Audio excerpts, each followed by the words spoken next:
일요일 아침 천하의 교회 종소리를 듣는다. 저것은 로마의 사형수 나사렛 예수가 죽었다가 살아났다고 말했기 때문이다. 그러나 그 증거는 아무데도 없다.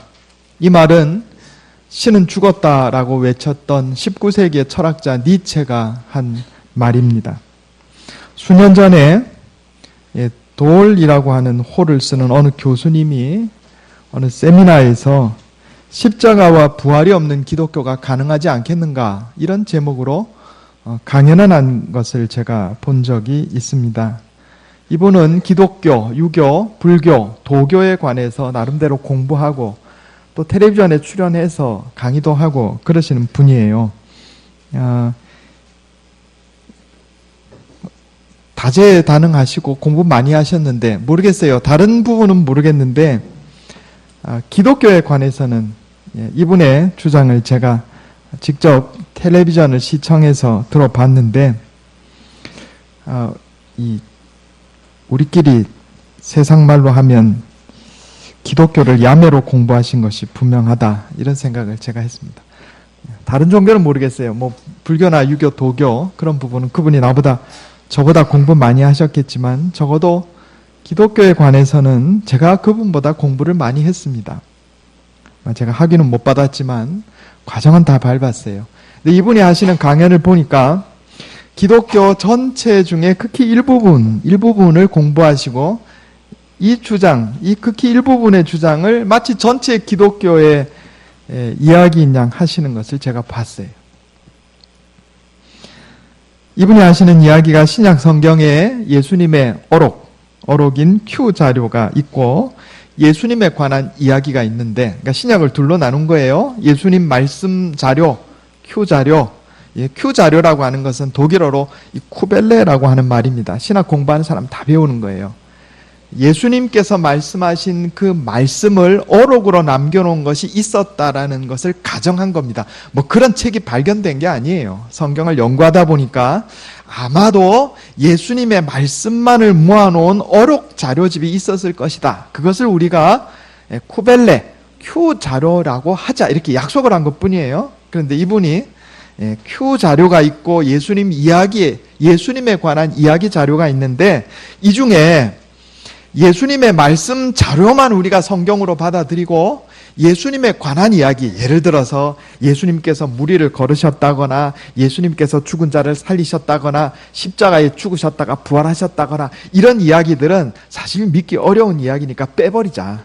그리고 예수님에 관한 이야기는 빼고 오직 예수님의 어록, 예수님이 말씀하신 그 말씀에 관한 기록만 가지고 기독교를 재구성할 수 있지 않겠느냐, 이런 제목으로 세미나 하신 것을 제가 봤다 하는 겁니다. 만약에 기독교가 불교처럼 세상의 조성 원리에 관한 철학을 논한다거나 유교처럼 인간관계에 관한 어떤 도덕적인 가르침일 뿐이라면 이분의 주장도 일리가 있다, 이렇게 얘기할 수가 있겠습니다. 그러나 기독교는 세상의 조성 원리에 대한 어떠한 철학적 논의나 또 인간관계에 관한 도덕적인 가르침을 넘어서서 세상의 창조주이신 하나님께서 이 세상 인류의 역사에 하신 일들에 대한 증언이고 또 기록이며 역사적 사실에 대한 기록이며 또 하나님 나라로 우리를 초청하는 초청장이다라는 사실을 우리가 기억해야 하는 겁니다. 기독교는요, 역사적인 사실에 기초하고 있는 거예요. 하나님께서 이 세상에 하신 일에 대한 역사적 사실에 기초한 것이 기독교다 하는 겁니다. 그러므로 그것이 무너지고 나면 기독교는 세워질 수가 없어요. 자, 오늘 본문 말씀에 사도 바울이 고린도전서 15장 14절에 이렇게 고백합니다. 그리스도께서 만일 다시 살아나지 못하셨으면 우리가 전파하는 것도 헛것이요 또 너희 믿음도 헛것이다 그랬어요. 예수님께서 십자가에 달려 죽으셨다가 부활하셨다라는 역사적 사실이 없었다면 우리가 너희에게 전하는 이 복음도 헛것이고 우리의 믿음도 헛것이다, 이렇게 얘기하는 겁니다. 17절 말씀에 그리스도께서 다시 살아나신 일이 없으면 너희의 믿음도 헛되고 너희가 여전히 죄 가운데 있을 것이요 또한 그리스도 안에서 잠자는 자도 망하였으리니. 우리의 속죄가 헛것이 된다 하는 거예요. 만일 그리스도 안에서 우리가 바라는 것이 다만 이 세상의 삶뿐이면 모든 사람 가운데 우리가 더욱 불쌍한 자이리라. 그러나 이제 그리스도께서 죽은 자 가운데서 다시 살아나사 잠자는 자들의 첫 열매가 되셨도다. 아멘. 여러분, 생명에는 무릇 재생의 신비가 있습니다. 우리 몸에 상처가 나면 세포들이 죽어요. 그죠? 그리고 피가 나서 딱지가 앉고 딱지가 떨어지면 새로운 세포가 납니다. 그래서 상처를 아물게 하고 회복시켜 준단 말이죠. 겨울에 나뭇잎이 다 떨어지고 시들어 버리지만 따스한 봄이 오면, 요즘처럼 봄이 오면 꽃이 피고 나뭇잎이 납니다. 생명은 이처럼 재생의 신비한 힘을 스스로 간직하고 있습니다. 그러나 생명 자체에 이런 재생의 능력은 있을지라도 한 번 죽은 생명이 다시 살아나는 일은 없어요. 병원 응급실에서 환자가 일단 생명이 조금이라도 붙어 있으면 소생의 가능성이 있지만 죽고 난 다음에 다시 살아나는 경우는 없는 겁니다.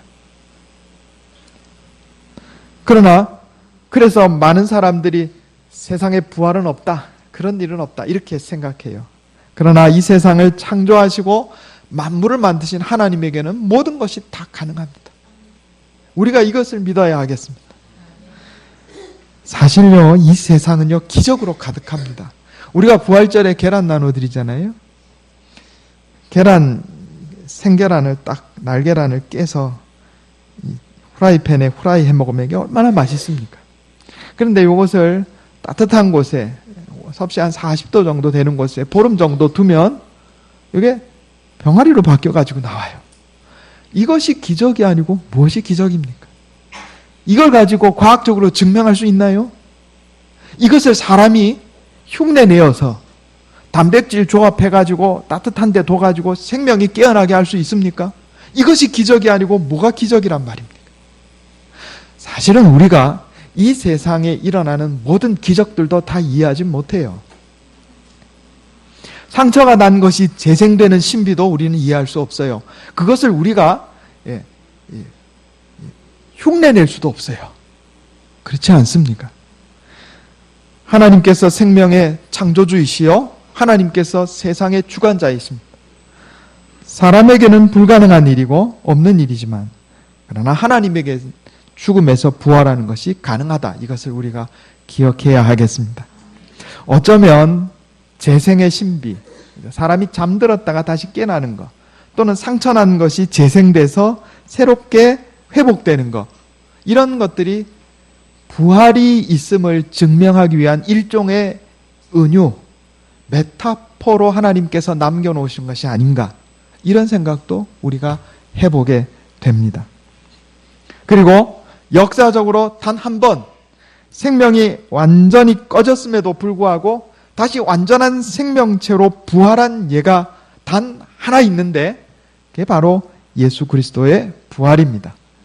아니, 목사님, 죽었다 살아난 사람 여럿 있잖아요. 구약에도 있고 신약에도 있고, 과부의 아들도 죽었다 살아났고 나사로도 죽었다 살아났고, 이건 우리가 소생이라 이렇게 부릅니다. 소생. 자, 죽었다가 살아났지만 현재 똑같은 몸으로 입고 다시 살아난 거예요. 그 몸으로. 그리고 이 사람들은 다 다시 죽었어요. 그러나 예수님의 부활은 소생이 아니고 새로운 차원의 몸을 입으신 겁니다. 사람들은 죽음으로 모든 것이 끝난다고 생각합니다. 그러나 그렇지 않아요. 죽음 다음에 새로운 차원의 존재가 여전히 남아있는 겁니다.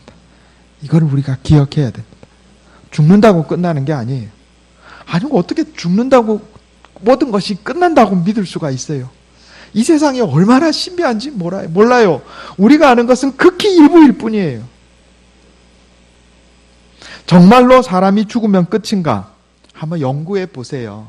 세상 사람들이 하는 얘기 그냥 고지고대로 듣지 마시고 도서관에 가가지고 죽음에 관한 책, 또 죽음 이후에 세상에 관한 책들을 한번 찾아보시라니까요. 세상 사람들이 기독교에만 죽음 이후의 세계를 얘기하는 게 아니에요.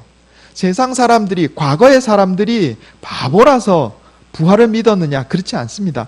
2000년 전이나 지금이나 부활이 믿기 어려운 거는 똑같아요. 똑같아요. 예수님의 부활은 태양같이 환한 증거들이 있고 또 진실한 많은 증인들이 있습니다. 제가 오늘 주보에 이걸 9가지로 간단하게 요약을 한번 해봤어요. 간단하게 말씀을 드리겠습니다. 첫 번째로는 역사의 증거입니다. 우리가 인류 역사를 말할 때 주전과 주후로 나눕니다. 예수님의 탄생과 십자가의 죽으심과 부활이 역사적인 사실이 아니었다면 이것을 가지고 우리가 주전과 주후로 인류 역사의 분기점으로 삼을 수가 없다 하는 겁니다. 대부분의 사람들이 이 사건을 인정하고 있다 하는 증거가 된다 하는 겁니다. 두 번째로 예수님 자신의 증거가 있습니다. 예수님은 자신의 부활을 얘기 안 하셨는데 제자들이 예수님 죽은 다음에 거짓말로 예수님 다시 살아나셨다, 거짓말을 해서 기독교를 만들어냈다.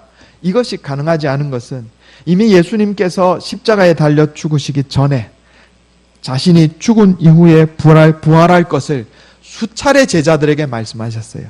마태복음 16장 21절에 보면 예수 그리스도께서 자기가 예루살렘에 올라가 장로들과 대제사장들과 서기관들에게 많은 고난을 받고 죽임을 당하고 제3일에 살아나야 할 것을 제자들에게 비로소 나타내시니 그랬습니다. 이걸 적어도 3번 이상 제자들에게 말씀하셨어요. 그리고 예수님께서 당신이 하신 말씀대로 부활하신 겁니다. 예수님이 하신 말씀은 진실이고 진리가 아닌 것이 없었어요. 이 예수님께서 거짓말 하셨겠어요? 내가 죽었다가 부활할 것이다. 이것만 거짓말 하셨겠냐고요. 그럴 리가 없습니다. 세 번째로 사도들과 제자들의 증거가 있습니다. 사도행전에 보면 제자들이 예수님의 부활을 전했다 그랬어요. 자세히 보세요. 사도행전에 복음을 전했다 이렇게 되어 있는지 예수님의 부활을 전했다고 되어 있는지 대부분의 경우에 부활을 전했다 이렇게 되어 있어요. 네 번째로 원수들의 증거입니다. 예수님 십자가 처형에는 유대 지도자들만 관여된 것이 아니고 로마의 당국자들도 관여하고 있었습니다. 골치 아팠던 것은 예수님이 부활하셨다 이래가지고 들불처럼 일어나는 신자들이었습니다. 이것을 한 방에 무력화시킬 수 있는 방법이 있어요. 뭐겠어요? 예수님 시체 찾아내가지고 봐라 죽었잖아 이렇게 하면 끝나는 겁니다. 이 간단한 방법을 왜 못했을까? 성경에 보면 로마 군병이 예수님 무덤을 지켰다 돼 있어요. 왜냐하면 예수님께서 이미 그 전에 내가 죽었다가 다시 살아날 것이다 수차례 말씀하셨기 때문에 제자들이 그 이야기를 들었고 그 소문이 로마 당국자들 귀에까지 이미 들어간 상황이었어요. 자, 그러면 로마 당국자들이 가만히 있었겠어요? 군병들을 보내서 당연히 지키게 엄중히 지켰죠. 그런데 예수님께서 부활하시고 시체는 사라졌어요. 당시에 로마 제국이 허술했겠느냐? 그렇지 않습니다. 예수님 시체 가져와서 봐라 죽었잖냐 이러면 끝나는 것을 못했단 말이에요. 왜 못했겠어요? 예수님이 실제로 부활하셨기 때문입니다.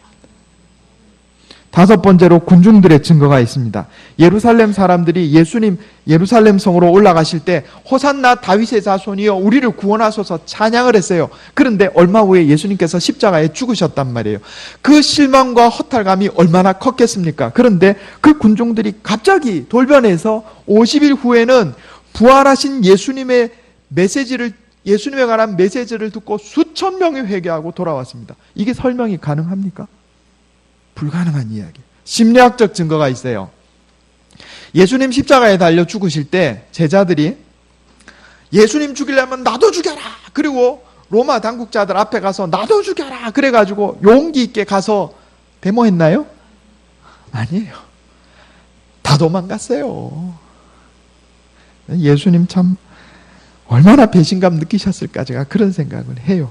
3년 동안 말씀으로 그렇게 가르치고 그렇게 사랑하고 했는데도 다 도망갔어요. 얼마나 비겁한지 몰라요. 그런데 예수님 십자가에 달려 죽으실 때 도망갔던 사람들이 갑자기 한 4, 50일 후에 갑자기 사람들이 돌변해가지고 야, 다 이리 모여라. 예수님 죽었는데 우리 다시 살아났다고 사기치자. 그래가지고 우리 종교 하나 만들어보자. 그랬겠냐고요? 아니요. 베드로 고기 잡으러 갔어요. 심리학적으로도 이게 불가능한 얘기다 하는 겁니다. 예수님께서 실제로 부활하신 것이 아니면 그들의 변화를, 제자들의 변화, 500여 제자들의 돌변한 이 변화를 설명할 방법이 없어요. 사회학적 증거가 있습니다. 할례가 사라지고 세례로 바뀌고 유월절 예식은 성찬식으로 변하고 안식일은 예수님이 부활하신 날을 기념하는 주일로 바뀌었어요. 이 변화를 어떻게 설명할 거예요? 도덕적 증거가 있어요. 부활하신 예수님을 믿는 사람들은 인격적, 도덕적으로 거듭나는 체험을 하고 세상을 변화시켰어요. 사랑을 실천했어요. 자기 목숨을 걸고 사랑을 실천했어요. 만약에 죽은 예수를 산 예수로 위장시켜서 가짜 신앙을 만들어냈다면 기독교는 처음부터 사기 사건이고 미친 사건이에요. 나쁜 나무에서 좋은 열매가 날 수가 없어요. 좋은 나무에서 좋은 열매가 나는 법이에요. 거짓말로 시작한 종교, 사기로 시작한 종교에서 다른 사람을 위해서 목숨을 바치는 사랑이 어떻게 나와요? 불가능한 일입니다. 9번째, 성령의 증거가 있습니다. 예수님의 부활을 목격한 사람들은 성령 충만해서 복음을 전했어요. 이 기적들이 일어났어요. 병자들이 낫고 귀신이 쫓겨나고 놀라운 기적들이 일어났어요. 지금도 마찬가지입니다. 예수님의 이름으로 귀신이 쫓겨나고 예수님의 이름으로 병이 낫는 기적은 지금도 일어나요. 이걸 무슨 수로 설명하겠어요? 예수님의 십자가 사건과 부활 사건은 실제로 있었던 역사적인 사실입니다. 과학적인 생각으로 믿기 어려워도 일어났던 역사적 사실이에요. 우리가 우리의 한계를 겸손하게 인정해야 돼요. 우린 눈에 안 보이는 것에 대해서 알 수가 없어요. 우리의 과학이라고 하는 것은 극히 일부일 뿐이에요. 우주의 방대한 지식의 극히 일부일 뿐이에요. 사람이 지금 실제로 병아리로 부활하는 계란을 만들어낼 수 있나요? 못해요. 가짜 계란을 만들었다고 중국에서 만들어서 판다고 그러는데 그 가짜 계란이 병아리로 부활하나요? 불가능해요. 겸손해져야 됩니다. 그리고 실제로 있었던 예수님의 역사적 부활 사건을 인정해야 하는 겁니다. 예수님께서는 우리 인류의 죄를 위해 십자가에 달려 죽으셨으나 사흘 만에 부활하셨습니다. 이것을 정말로 깨닫고 그것을 믿는 자는 그 이전과 다른 삶을 살게 됩니다. 왜냐하면 예수님께서 부활하신 것처럼 우리도 부활할 날이 있다고 성경이 증거하기 때문입니다. 여기 오늘 고린도전서 15장 19절 20절 다시 한번 읽어보겠습니다. 같이 읽겠습니다. 고린도전서 15장 19절 20절 시작. 만일 그리스도 안에서 우리가 바라는 것이 다만 이 세상의 삶뿐이면 모든 사람 가운데 우리가 더욱 불쌍한 자이리라. 그러나 이제 그리스도께서 죽은 자 가운데서 다시 살아나사 잠자는 자들의 첫 열매가 되셨도다. 아멘. 여기 잠자는 자는 죽은 자라는 얘기입니다. 우리 죽음이 끝이 아니에요. 사람이 죽으면 영혼과 육체가 분리됩니다. 이걸 성경은 첫째 사망이다, 첫째 죽음이다 이렇게 얘기해요. 그런데 성경에 보면 둘째 죽음이 있어요. 둘째 죽음은 뭐냐면 영혼이 지옥에 떨어지는 게 둘째 죽음이에요. 그리고 요한계시록에 분명하게 기록되어 있기를 예수 그리스도를 믿고 구원받은 자는 영혼과 육체가 분리되는 첫째 죽음은 겪을지언정 그 영혼이 지옥에 떨어지는 둘째 죽음은 겪지 않는다 이렇게 되어 있어요. 우리가 죽고 나면 영혼과 육체로 분리돼서 육체는 흙으로 돌아가지만 영혼은 낙원으로 가든지 음부로 가든지 둘 중에 하나예요. 예수 그리스도를 믿고 사랑하며 정직하고 바르게 살았던 사람은 낙원으로 가는 것이고 그렇지 않은 사람은 음부로 가는 거예요. 그리고 종말의 날 이후에 낙원은 천국이 되고 음부는 지옥이 되는 겁니다. 사람이 죽는다고 끝이 아니에요. 잠자는 자들의 첫 열매, 예수님의 첫 열매라는 것은 우리도 예수님처럼 부활할 날이 있다는 겁니다. 나무의 열매가 맺힐 때 첫 열매가 맺히고 끝나나요? 아니에요. 그 다음 둘째 열매도 있고 셋째 열매도 있고 줄줄이 맺히는 거예요. 그런 것처럼 예수님 부활이 첫 열매라는 것은 우리에게도 부활할 날이 있다는 겁니다. 이처럼 죽음에 대한 두려움을 극복한 사람들은 새로운 삶을 살게 됩니다. 첫째로 상처와 원망을 벗어버린 삶을 살게 됩니다. 따라해 보겠습니다. 상처와 원망을 벗어버린 삶을 살게 됩니다. 죽음으로 인생이 끝난다고 믿는 사람은 살아오는 동안에 입었던 모든 상처나 겪었던 고난과 슬픔들을 이겨낼 방법이 없어요. 고통의 의미를 이해할 수 없기 때문에 그렇습니다. 그러나 죽음으로 인생이 끝나는 것이 아니라 하나님께서 내게 새로운 차원의 삶을 예배해놓고 계시다는 사실을 알고 있는 사람은 비록 내가 이 세상에 살면서 여러 가지 어려움과 힘든 일이 있고 고난과 상처가 있어도 이것을 이겨낼 수 있는 원동력을 얻게 되는 겁니다.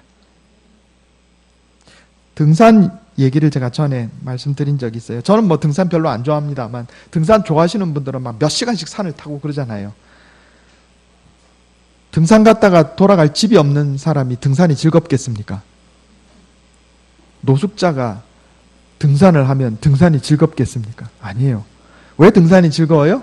등산 갔다가 내려오면 따뜻한 집이 있잖아요. 집에 가서 샤워하고 쉴 수 있잖아요. 그러니까 그 등산이 즐거운 거예요. 웃는 낯으로 올라가잖아요. 그 힘든 걸 뭘 그렇게 좋다고 올라가는지 모르겠는데 즐거워요. 왜? 돌아갈 집이 있으니까.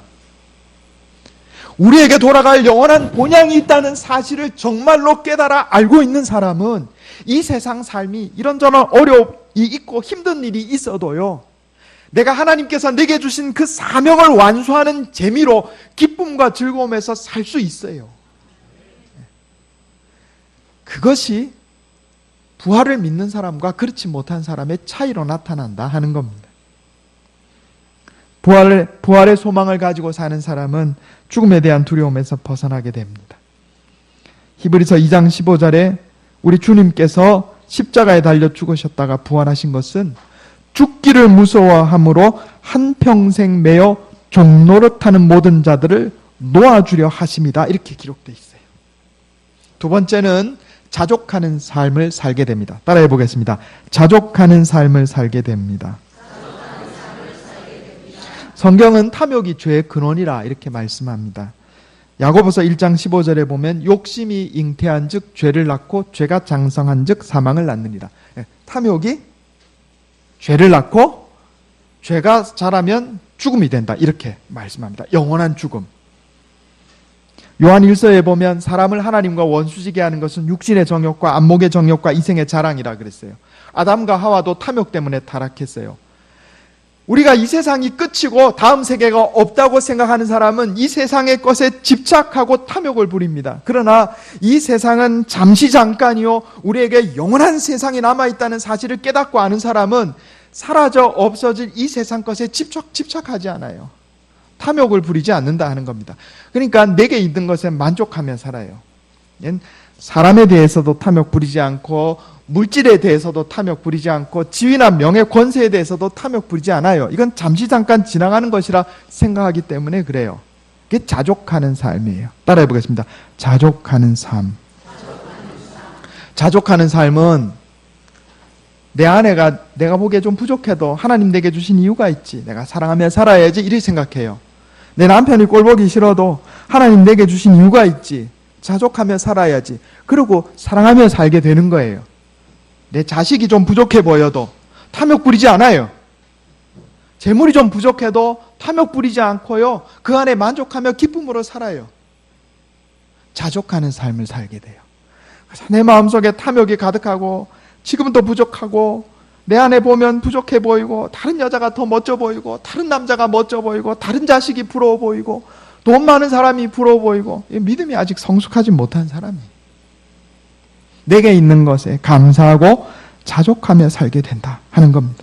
사도 바울은 빌립보 4장 11절에서 나는 어떤 형편에서든지 자족하기를 배웠노니 그랬습니다. 왜 자족할 수 있었을까요? 이건 짧은 인생 아무것도 아니고 내게 영원한 생명이 남아있다는 것을 알기 때문에. 디모데전서 6장 7절에 우리가 세상에 아무것도 가지고 온 것이 없음에 아무것도 가지고 가지 못하리라 그랬어요. 공술의 공수가 가면 여기서 나오지 않았나 싶어요. 성경 말씀에서. 세 번째로 우리가 부활의 소망을 가지고 살면 영원한 것을 추구하는 삶을 살게 됩니다. 독일의 복음주의 신학자 중에 한 사람인 에릭 사워는 말하기를 부활절은 예수님의 부활로부터 시작해서 우리의 부활로 끝난다 그랬어요. 우리는요, 예수님의 부활부터 우리가 부활할 그날을 소망하면서 이 사이의 기간을 살아가는 겁니다.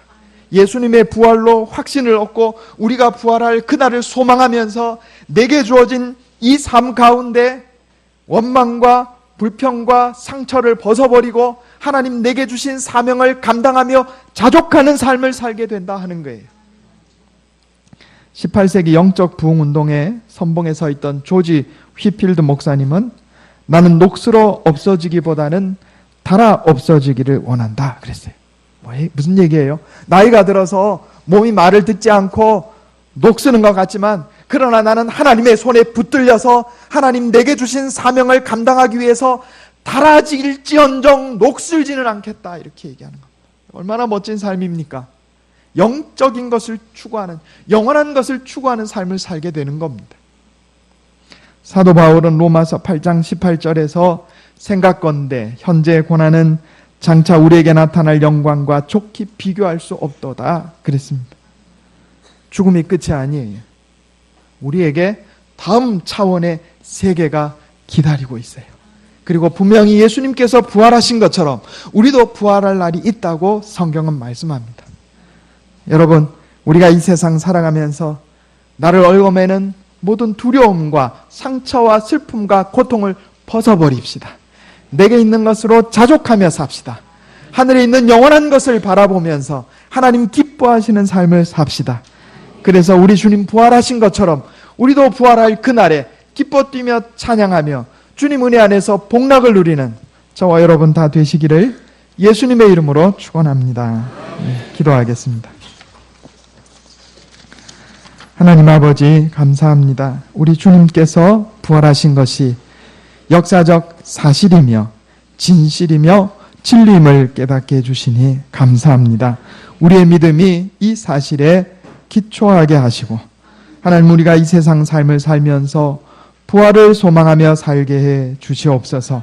상처와 원망을 벗어버리고 자족하는 삶을 살며 영원한 것을 추구하는 올바른 삶을 살게 하여 주시옵소서. 이것이 내 힘과 능력으로 되지 않음을 고백합니다. 말씀으로 나를 깨우쳐 주시고 성령으로 인도하여 주시옵소서. 우리 주 예수님의 이름으로 간절히 기도하옵나이다. 아멘.